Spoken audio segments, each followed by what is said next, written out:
आपने अक्सर सुना होगा कि 90% ट्रेडर्स फेल हो जाते हैं, लेकिन सच में ऐसा क्यों होता है? क्या वो मार्केट से हार जाते हैं या अपनी मानसिकता से? आज की वीडियो में हम बात करेंगे ट्रेडिंग साइकोलॉजी की वो हिडन कारण जो 90% से ज्यादा ट्रेडर्स को हारने पर मजबूर करती है। अगर आप ट्रेडर हो या बनना चाहते हो तो यह समझना जरूरी है कि सिर्फ अच्छी स्ट्रैटेजी ही नहीं, माइंडसेट ही आखिरकार जीत या हार तय करता है, जिसके पीछे कुछ मुख्य कारण है जिसे सुधार कर हम लोग एक प्रॉफिटेबल ट्रेडर बन सकते हैं। तो चलो वीडियो को शुरू करते हैं। सबसे पहला और सबसे बड़ा कारण है नॉलेज की कमी। ज्यादातर लोग मार्केट को जल्दी अमीर बनने का तरीका समझ लेते हैं। किसी यूट्यूबर ने प्रॉफिट दिखाया, किसी दोस्त ने कहा यार ट्रेडिंग से बड़ा पैसा बनता है, और बस एक्साइटमेंट में ट्रेडिंग अकाउंट खोल लिया। लेकिन ट्रेडिंग का असली खेल माइंडसेट और स्किल का है। अगर आपको चार्ट एनालिसिस नहीं आता, रिस्क मैनेजमेंट नहीं पता, ट्रेंड और रिवर्सल पहचानना नहीं आता, तो आप मार्केट में बस अंदाजे से ट्रेड कर रहे हैं। मार्केट में अंदाजा नहीं, स्ट्रैटेजी चलती है। प्रोफेशनल ट्रेडर्स हर ट्रेड के पीछे लॉजिक रखते हैं, जबकि बिगिनर ट्रेडर्स होप के भरोसे बैठे रहते हैं।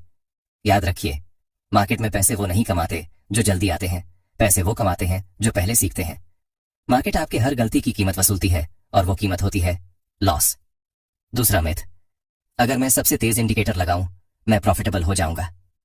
बहुत से नए ट्रेडर जब ट्रेडिंग करने आते हैं तो वो सोचते हैं कि कोई ऐसा इंडिकेटर मिल जाए जिसे लगाने के बाद मुझे पता चल जाए कि मार्केट ऊपर जाएगा या नीचे, और वो इंटरनेट पर नए नए इंडिकेटर को ढूंढकर उसका उपयोग करते हैं और उन्हें लॉस ही होता है, क्योंकि कोई भी इंडिकेटर ऐसा नहीं है जो आपको ये बता सके कि प्राइस की डायरेक्शन क्या होने वाली है। क्योंकि अगर कोई इंडिकेटर ये बता पाती कि प्राइस ऊपर जाने वाला है या नीचे, तो इतने सारे इंडिकेटर नहीं होते। चलो इसे समझते हैं। कोई भी इंडिकेटर प्राइस के साथ ही मूव करता है। वो कुछ हद तक आपकी मदद तो कर सकता है, लेकिन जब तक आपको प्राइस एक्शन का पता नहीं होगा वो आपको प्रॉफिट नहीं दिला सकता है। इसीलिए आप इंडिकेटर पर भरोसा करने के बजाय खुद के स्किल को डेवलप करें। प्राइस एक्शन को सीखकर ही आप प्रॉफिट बना सकते हैं। सेल्फ कॉन्फिडेंस, कुछ ट्रेडर को सेल्फ कॉन्फिडेंस बहुत ज्यादा होता है। जैसे कुछ नए नए ट्रेडर जब ट्रेडिंग करने आते हैं और 2-3 ट्रेड में प्रॉफिट करने के बाद उन्हें ऐसा लगने लगता है कि वो बहुत इंटेलिजेंट है और वो बिना सीखे ही पैसा बना सकते हैं, और वो अपने कैपिटल को बहुत ज्यादा बढ़ा देते हैं। लेकिन कुछ ही ट्रेड के बाद उनका बड़ा लॉस लगने लगता है, जिससे उनका कॉन्फिडेंस खत्म हो जाता है और वो ट्रेड ही नहीं ले पाते हैं, क्योंकि उन्हें डर लगने लगता है कि कहीं फिर से लॉस ना होने लगे। इसीलिए कॉन्फिडेंस होना अच्छा बात है, लेकिन बिना नॉलेज के नहीं, क्योंकि ओवर कॉन्फिडेंस आपको लॉस ही देगा। दोस्तों, क्या आपने कभी नोटिस किया है कि जब हम ट्रेडिंग में प्रॉफिट करते हैं तो खुशी कुछ ही देर रहती है, लेकिन जब लॉस होता है तो वो दर्द बहुत गहरा लगता है? तीसरा, ह्यूमन साइकोलॉजी। मानव दिमाग की एक बहुत दिलचस्प बात है, हमारे लिए लॉस का दर्द हमेशा प्रॉफिट की खुशी से ज्यादा होता है। अगर कोई आपको 100 रुपये दे दे तो आपको अच्छा लगेगा, लेकिन अगर वही 100 रुपये आपसे छिन जाए तो जो तकलीफ होती है वो 2 गुना ज्यादा महसूस होती है।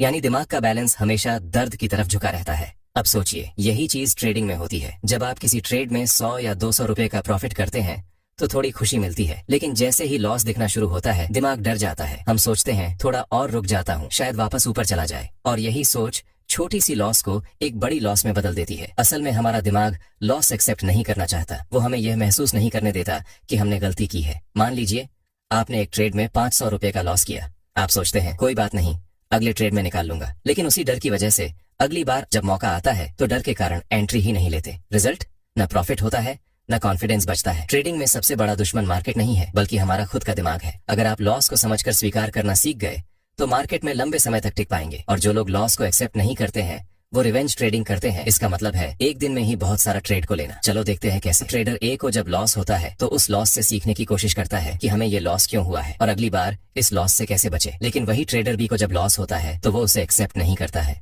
और उस लॉस को कवर करने के लिए बहुत सारे ट्रेड लेने लगता है, जिसमें कोई लॉजिक भी नहीं होता है, जिससे उसका स्टॉप लॉस बार बार हिट होता है। अगर स्टॉप लॉस 500 का था तो उस लॉस को कवर करने के लिए इतने सारे ट्रेड को लेने लगता है कि उसका स्टॉप लॉस 500 से 2000 तक हो जाता है, और वो छोटे लॉस से बड़े लॉस में चला जाता है। इसीलिए आपको लॉस होता है। तो उस लॉस को कवर करने के बजाय एक अच्छे सेटअप का वेट करें, और जब तक आपको सेटअप न मिले आप ट्रेड में एंट्री न करें, और अगर आपको अच्छा सेटअप मिलता है तो ही आप ट्रेड ले। इससे आप बड़े लॉस से बच सकते हैं। देखो, कभी कभी मार्केट में ऑपरेटर ज्यादा एक्टिव होते हैं, उस दिन कोई भी सेटअप काम नहीं करता है। वैसे में आप ज्यादा ट्रेड लेंगे तो नुकसान ही होगा, इसीलिए आप एक लिमिट को रखिए। जैसे अगर मुझे 500 का लॉस हो गया तो मैं उस दिन ट्रेडिंग नहीं करूंगा। बहुत बार ट्रेडर्स इंतजार नहीं कर पाते हैं, जल्दी डिसीजन ले लेते हैं और शॉर्टकट्स चाहते हैं। मैं अभी ट्रेड लगाऊं, अभी प्रॉफिट्स चाहिए। ये मेंटालिटी उन्हें गलत समय एंट्री और एग्जिट पर ले जाती है। देखो, इंडियन मार्केट 9 बजे से 3:30 तक ओपन रहता है, लेकिन कुछ लोग ट्रेड लेते ही सोचते हैं कि उन्हें प्रॉफिट हो जाए, और वो सोचते हैं कि मैं चार्ट देखूं और ट्रेड में एंटर हो जाऊं और प्रॉफिट मुझे मिल जाए। लेकिन ऐसा नहीं है, क्योंकि ट्रेडिंग में एक अच्छा सेटअप बनने में समय लगता है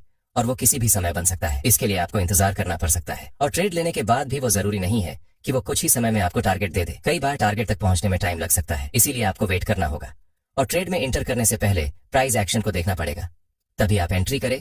और बहुत से ट्रेडर ऐसे होते हैं जो ट्रेड में एंट्री लेते हैं और उन्हें प्रॉफिट भी होने लगता है, लेकिन थोड़ा ही प्रॉफिट होने पर वो ट्रेड से बाहर हो जाते हैं और छोटा प्रॉफिट ही बुक कर पाते हैं। और जब उन्हें लॉस होता है तो वो लॉस को होल्ड कर लेते हैं, जिससे उन्हें प्रॉफिट नहीं होता है और धीरे धीरे उन्हें लॉस ही होता है और एक दिन ऐसा होता है कि उनका कैपिटल ही खत्म हो जाता है। चलो अब देखते हैं कि ट्रेडिंग में डर कैसे काम करता है। डर का सबसे बड़ा कारण होता है लॉस। जब नए ट्रेडर ट्रेडिंग करने आते हैं तो उन्हें सबसे ज्यादा डर होता है कि कहीं लॉस ना हो जाए, क्योंकि ज्यादातर ट्रेडर नए हैं और उन्हें स्ट्रेटजी पता नहीं होती है, क्योंकि बिना स्ट्रेटजी के कोई भी ट्रेडर प्रॉफिटेबल ट्रेडर नहीं बन सकता है। और डर का दूसरा कारण होता है कि कुछ ट्रेडर ट्रेडिंग करने आते हैं तो वो उधार ले लेते हैं या फिर लोन लेकर ट्रेडिंग करने आ जाते हैं, लेकिन ये सबसे बड़ी गलती है, क्योंकि जब तक आप एक प्रॉफिटेबल ट्रेडर नहीं बनते हैं तब तक आप ये उम्मीद नहीं कर सकते हैं कि आप ट्रेडिंग से हर दिन प्रॉफिट निकाल पाएंगे। इसीलिए आप कभी भी उधार या लोन के पैसे से ट्रेडिंग न करें और ट्रेडिंग सीखने से पहले एक इनकम सोर्स को बनाएं जिससे पैसे आते रहे, क्योंकि बिना इनकम सोर्स के आप प्रॉफिट नहीं कर सकते हैं। क्योंकि अगर तुमने एक दिन प्रॉफिट कर लिया तो ये जरूरी नहीं है कि हर दिन प्रॉफिट हो, इसीलिए ऑनलाइन हो या ऑफलाइन एक इनकम सोर्स बिल्ड जरूर करें। इससे आपको ट्रेडिंग करते समय लॉस का डर नहीं होगा और आप अच्छे ट्रेड ले पाएंगे, जिससे धीरे धीरे आप एक प्रॉफिटेबल ट्रेडर बन सकते हैं। स्टॉप लॉस लगाना। बहुत सारे ट्रेडर ट्रेडिंग करते समय स्टॉप लॉस तो लगा लेते हैं, लेकिन उन्हें पता ही नहीं होता है कि सही स्टॉप लॉस क्या होगा, क्योंकि कुछ ट्रेडर बहुत छोटा स्टॉप लॉस लगा लेते हैं, जिससे प्राइस अगर थोड़ा भी ऊपर नीचे जाता है तो उसका स्टॉप लॉस हिट हो जाता है। उसे लगता है कि अगर छोटा स्टॉप लॉस लगा दिया तो कम नुकसान होगा, लेकिन उसका स्टॉप लॉस बार बार हिट होता है और वो प्रॉफिट भी नहीं कर पाता है, जिससे उसका कैपिटल धीरे धीरे खत्म हो जाता है। वही कुछ ट्रेडर बहुत बड़ा स्टॉप लॉस लगा देते हैं, जिससे उसका स्टॉप लॉस जब हिट होता है तो बड़ा लॉस हो जाता है। इसीलिए स्टॉप लॉस ऐसा हो जो हिट ना हो, जो ना ज्यादा बड़ा हो और ना ज्यादा छोटा। लेकिन इसके लिए आपको स्टॉप लॉस लगाना सीखना पड़ेगा, क्योंकि अगर सही स्टॉप लॉस नहीं लगाया तो वो आपके कैपिटल को खत्म कर देगा। रिस्क मैनेजमेंट ट्रेडिंग में आप तभी प्रॉफिट कर सकते हैं जब आप रिस्क मैनेजमेंट को फॉलो करें, क्योंकि बिना रिस्क मैनेजमेंट के आप कभी भी एक प्रॉफिटेबल ट्रेडर नहीं बन सकते हैं। इसके लिए आपको रिस्क मैनेजमेंट को अच्छे से समझना होगा। जैसे अगर आपने ट्रेडिंग किया तो कम से कम 1:2 का रिस्क रिवॉर्ड रखे, जिससे आप प्रॉफिट कर सके, क्योंकि कुछ ट्रेडर जब ट्रेडिंग करते हैं तो रिस्क रिवॉर्ड का पालन नहीं करते हैं। जैसे अगर किसी ट्रेड में 100 रुपए का स्टॉप लॉस लगा हो तो 200 का प्रॉफिट होना चाहिए। इससे आप अगर 2 ट्रेड में लॉस करते हैं और एक ट्रेड में प्रॉफिट करते हैं तो भी आप प्रॉफिट में ही रहेंगे। लेकिन कुछ लोग लॉस को तो होल्ड कर लेते हैं और प्रॉफिट में जल्दी निकल जाते हैं, इसीलिए वो एक प्रॉफिटेबल ट्रेडर नहीं बन पाते हैं। लेकिन आपको इस बात का ध्यान भी रखना होगा कि सभी ट्रेड में आपका रिस्क रिवॉर्ड अलग अलग हो सकता है, लेकिन जिस ट्रेड में अच्छा रिवॉर्ड मिले वही ट्रेड आपको लेना चाहिए। साथ ही ये याद रखिए कि आप अपने कैपिटल का 2% से ज्यादा रिस्क ना लें, क्योंकि कुछ ट्रेडर एक ही दिन में इतने ट्रेड ले लेते हैं जिससे उसका अकाउंट ही खाली हो जाता है। इसीलिए कैपिटल को बचाना बहुत जरूरी है, क्योंकि मार्केट तो हर दिन रहेगा, लेकिन आपके पास कैपिटल रहेगा तभी ट्रेड कर पाएंगे। अच्छी स्ट्रेटजी का ना होना। कुछ ट्रेडर बिना किसी लॉजिक के मार्केट यहां से ऊपर चला जाएगा या नीचे चला जाएगा, ये सोचकर ट्रेड लेते रहते हैं, और ये भी एक कारण है जिससे लॉस होता है, क्योंकि बिना किसी स्ट्रेटजी के आप 1-2 ट्रेड में तो प्रॉफिट कर सकते हैं, लेकिन फिर लॉस ही होगा। सभी ट्रेडर की स्ट्रेटजी अलग अलग हो सकती है। कोई ट्रेड लाइन पर ट्रेड लेता है, कोई ब्रेकआउट होने पर, कोई सपोर्ट या रेसिस्टेंस पर। इसीलिए आपके पास एक अच्छा सेटअप होना चाहिए जिसकी एक्यूरेसी कम से कम 70% होना चाहिए। एक्यूरेसी को चेक करने के लिए आप बैक टेस्टिंग कर सकते हैं, साथ ही कैंडल कैसे काम करता है, सपोर्ट रेसिस्टेंस कैसे ड्रॉ करना है, और चार्ट पैटर्न के साथ साथ ट्रेड का भी पता होना चाहिए। और किसी भी ट्रेड में एंट्री लेने से पहले उसे बड़े टाइम फ्रेम पर भी चेक जरूर करें कि मार्केट बुलिश है या बेयरिश। ये जानना बहुत जरूरी है, तभी आप एक प्रॉफिटेबल ट्रेडर बन सकते हैं। FOMO entry. कुछ ट्रेडर फोमो एंट्री करते हैं जिससे उन्हें लॉस होता है। चलो समझते हैं फोमो एंट्री क्या है। फोमो एंट्री का मतलब है बिना किसी सेटअप के ट्रेड लेना। जैसे एक नई ट्रेडर ट्रेडिंग करने जाता है तो नॉलेज के अभाव में उसे हर एक कैंडल में ट्रेड नजर आने लगती है, जिससे वो ट्रेड में एंट्री ले लेता है। और अगर कोई कैंडल बड़ा बनता है तो उसे ऐसा लगता है कि कहीं ये ट्रेड छूट ना जाए, और वो ट्रेड लेने लगता है। इसे ही फोमो एंट्री या फियर ऑफ मिसिंग कहते हैं। आपको अपने दिमाग पर कंट्रोल रखना होगा और अच्छे ट्रेड में ही एंट्री लेनी होगी। डायरी लिखना। देखो, अगर तुम एक नए ट्रेडर हो तो तुम्हें डायरी लिखना होगा। तुम्हें सभी ट्रेड को लिखना होगा कि वो ट्रेड तुमने क्यों लिया, क्या सेटअप था इस ट्रेड में, तुम्हें कितना प्रॉफिट या लॉस हुआ, कितना लॉट से लिया। इससे तुम किसी भी स्ट्रेटेजी को जान सकते हो और अगर तुम्हें लॉस भी होता है तो इसका पता लगा सकते हो कि लॉस क्यों हुआ, जिससे तुम उसे अगली बार सुधार सको। साथ ही तुम्हें यह भी पता चलेगा कि तुम्हारे स्ट्रेटजी को एक्यूरेसी कितनी है। तो डायरी जरूर लिखना।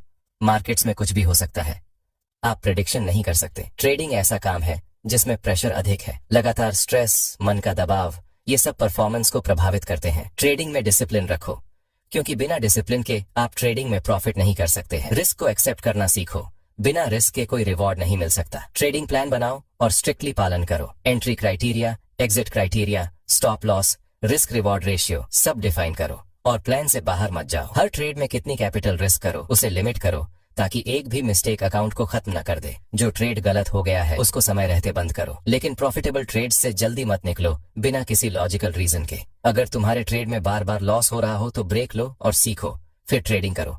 तो हमने वो सभी कारण को देखा जिससे 90% ट्रेडर का लॉस होता है। चलो अब देखते हैं कि कैसे हम लोग एक प्रॉफिटेबल ट्रेडर बन सकते हैं। पहला, रिस्क मैनेजमेंट को फॉलो करो और स्टॉप लॉस लगाकर ट्रेड लो। दूसरा, एक अच्छी सी स्ट्रेटजी बनाओ और उसे बैक टेस्ट करके देखो कि वो स्ट्रेटजी कितना वर्क करता है। तीसरा, लालच मत करो, एक ही दिन में कोई ट्रेडिंग से अमीर नहीं बन सकता है, इसीलिए हीरो जीरो ट्रेड से बचो। चौथा, हर कैंडल में ट्रेड मत लो, क्योंकि हर समय ट्रेड नहीं बनता है, इससे तुम्हारा लॉस ही होगा। अपने सेटअप का इंतजार करो और ओवर ट्रेडिंग से बचो। पांचवा, इंडिकेटर के भरोसे मत रहो, प्राइस एक्शन को सीखो, साथ ही टेक्निकल और फंडामेंटल एनालिसिस को भी सीखो। और अगर तुम्हारा स्टॉप लॉस हिट हो जाए तो बार बार अपनी स्ट्रेटजी को मत बदलो, क्योंकि स्टॉप लॉस सभी के हिट होते हैं।